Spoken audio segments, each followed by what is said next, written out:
Good morning. This video is to compensate for the lecture of Tuesday, the 17th of March. Today we are going to discuss the French political system. And the first topic that we have to cover in any political system, as we said before, is the environment of the system. And the environment of any system consists of a number of factors that we have to cover. Number one, we have geography and location. Then we have society with its factors of ethnicity and religion, as well as ideology and political culture. Then we have relationship with the world, and finally we have the historical development of the state. When we talk about the geography of France, we start with size, and in terms of size it is considered a large country. It's considered the third largest country in Europe after Russia and Ukraine. It's double the size of the United Kingdom. In terms of the borders, it has land borders with 6 countries, namely from the north, and in a clockwise direction you have Belgium, Luxembourg, Germany, Switzerland, Italy, and Spain. So these are 6 countries that surround France from the north, east, and southwest. In addition to this, France is considered an Atlantic country because it overlooks the Atlantic Ocean from the west coast. It is considered a Mediterranean country because, as you see in the south, there is the Mediterranean Sea. It has shores on the Mediterranean. And at the same time it is also considered a continental European country because it has continental extensions, as you see. So its location is really unique. In terms of natural borders, France is bordered by a series of mountains to the southwest that separate it from Spain. They're called the Pyrenees, to the southwest, between Spain to the south and France to the north, as you see. And from the southeast it is bordered by the Alps, and from the west and the north and the south it is surrounded by water. The border between France and Germany is plain. It's not mountains, it's not rugged terrain, and specifically this region, this province that is called Alsace and Lorraine, that has been the center stage of a lot of conflicts between the two countries.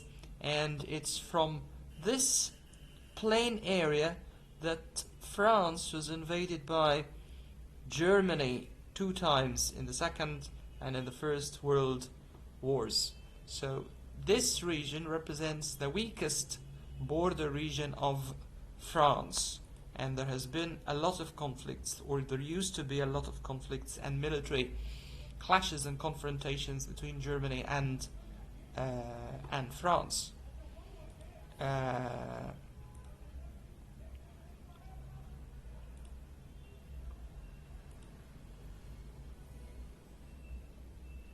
What are the consequences of having such a location in France?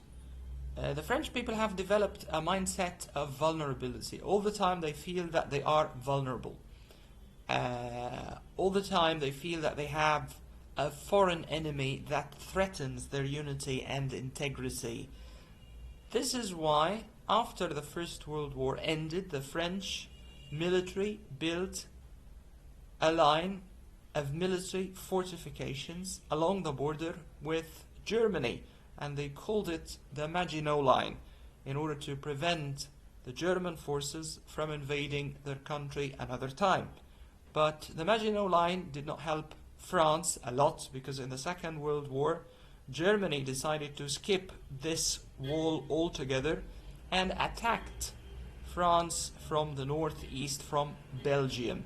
So they occupied Belgium first, and from Belgium they entered the French territories.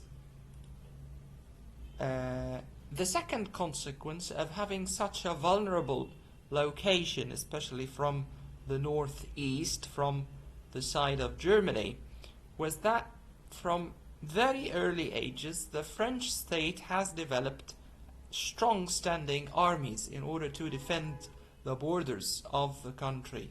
And the existence of such a big army was something in which France differed from the United Kingdom.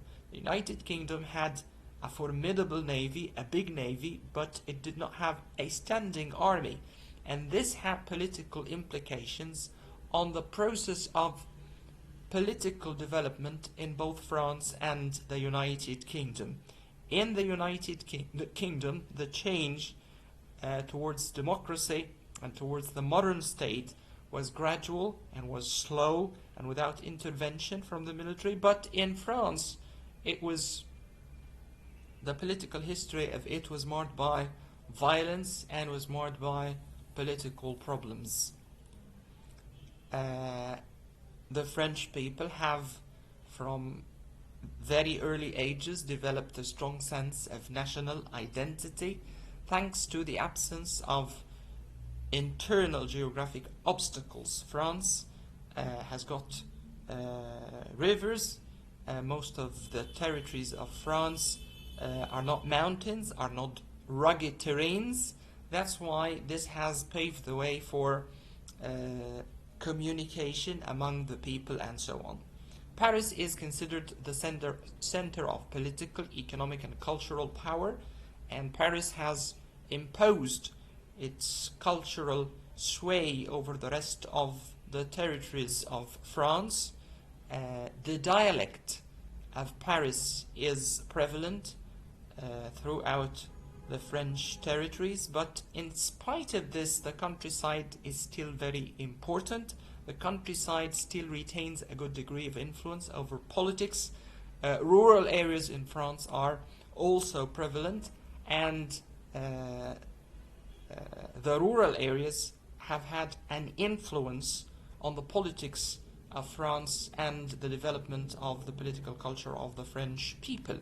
In terms of society, we can talk about ethnicity and religious divisions. In terms of ethnicity, 90% of the people are French, 8% of the population is African, and 2% are other ethnicities. In terms of religion, France is a predominantly Catholic nation. 65% of the people are Catholic, 24% adhere to no religion, and 8% are Muslim.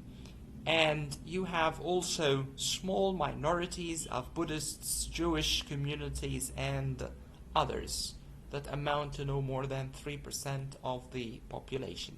This means that to a large degree, France or the French society is considered homogeneous. There has been a tradition of strong and centralized state with a unified national identity, and this has been the case from a very early age. All the monarchs in France were very keen to establish or to create a strong state with a central bureaucracy, with a central authority. All of them tried to maintain and establish a national identity for the population and so on. One of the important things about French society is that by law no one is allowed to collect data on ethnicity or religion. So in the censuses that are conducted by the state, there are no questions regarding the religion of the person being interviewed or his ethnicity. This is very important for the state. The state believes that the French are French. They must not be differentiated. They must be one entity, one population, with no religious divides or ethnic divides.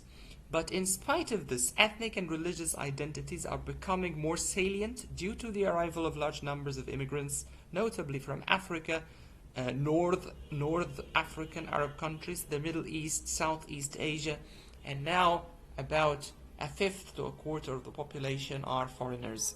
Generally, foreigners or immigrants live in poor conditions, and there is a growth of the Muslim community in the French population, which resulted in episodes of clash with the state.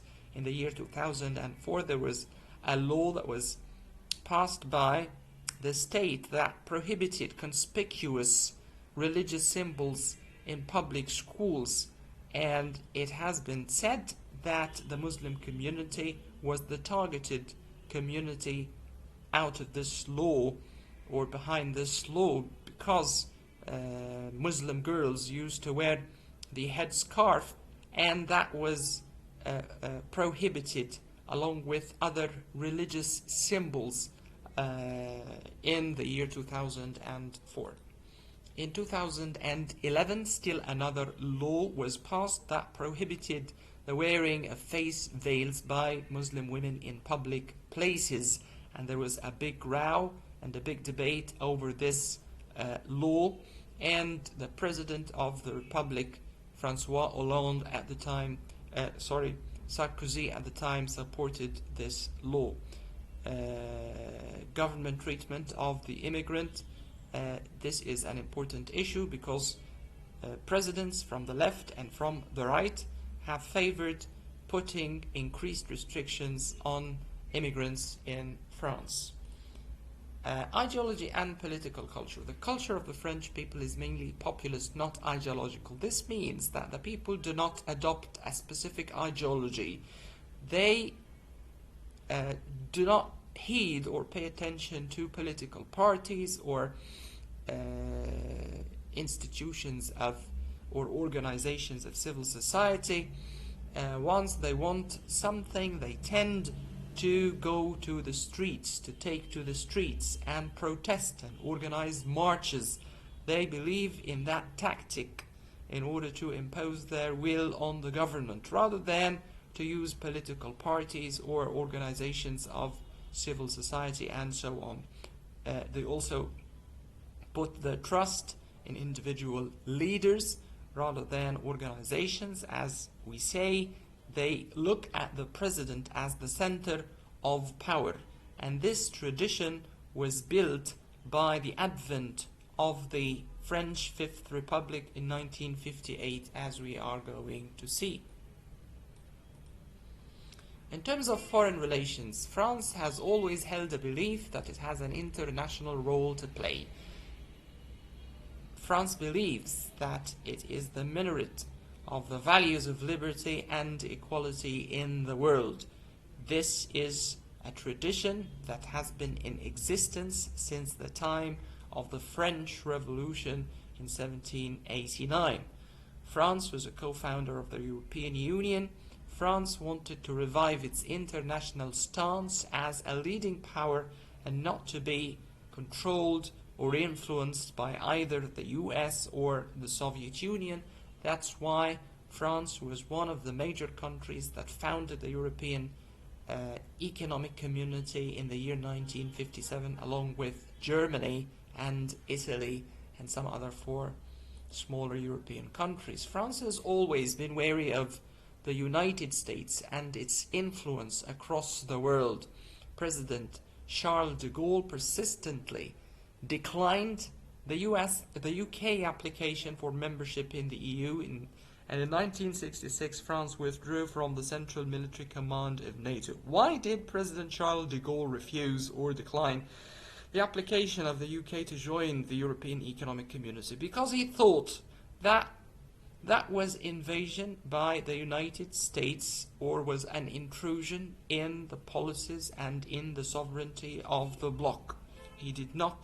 He knew and he recognized the special relationship between the United Kingdom and the United States, and he feared that when Britain becomes a member of the European Union or the European Economic Community, this is going to be an introduction for the intrusion of the United States in the matters and the affairs of the bloc.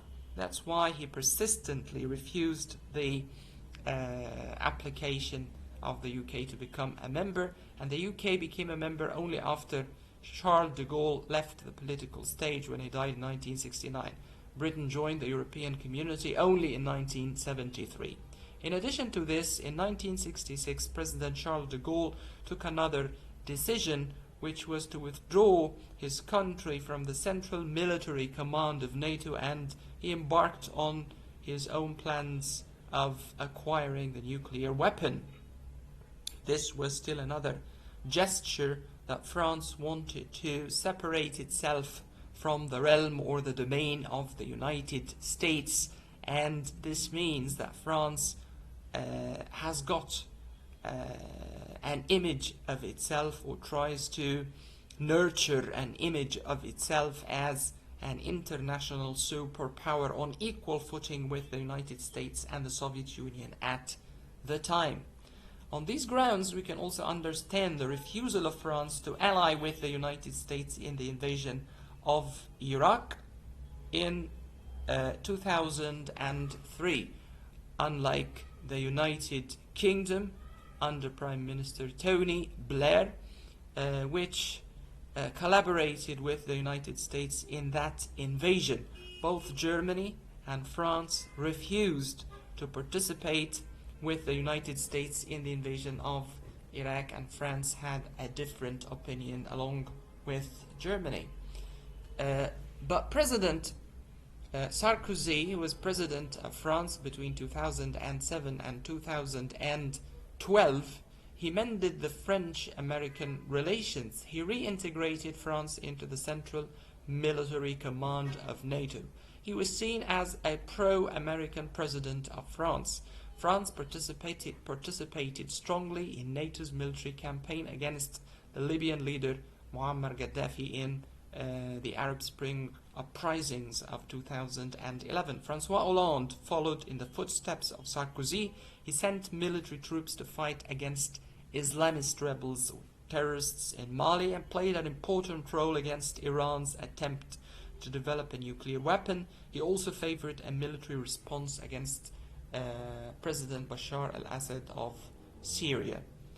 With this, we come to the end of the first part of our lecture on the environment of the French political system. We take a break and we come back to the second part, which is going to deal with the history of the state.